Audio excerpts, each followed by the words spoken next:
السلام عليكم ورحمة الله وبركاته. ازيكم عاملين ايه؟ يا رب تكونوا بخير. النهاردة ان شاء الله هنعمل مع بعض كبدة اسكندراني. انا جايبة 1.5 كيلو كبدة. هحط عليهم 5 فلفل كوبي قطعناهم ترانشات، وكمان معاهم فلفل واحد قرن حامي، وكمان ليمونة وخل هاينز، وهنحط كمان كمون وكزبرة وملح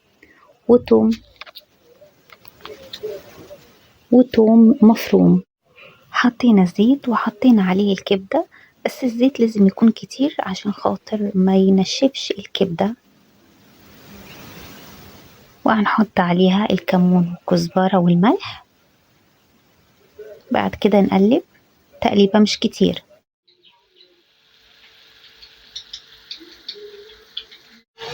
وحطينا توم،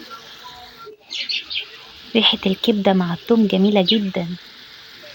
بعد كده بقى حطينا الفلفل كله، هنقلبه كويس، وبعد كده اخر حاجة هنحط الليمون، وبعد كده خلاص. ودلوقتي هنعصر الليمون، هنعصره فوق الكبدة، وكده يبقى خلاص الكبدة خلصت.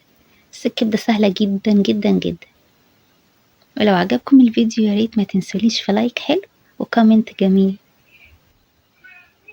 قولولي بقى بتشاهدوني من انهي بلد،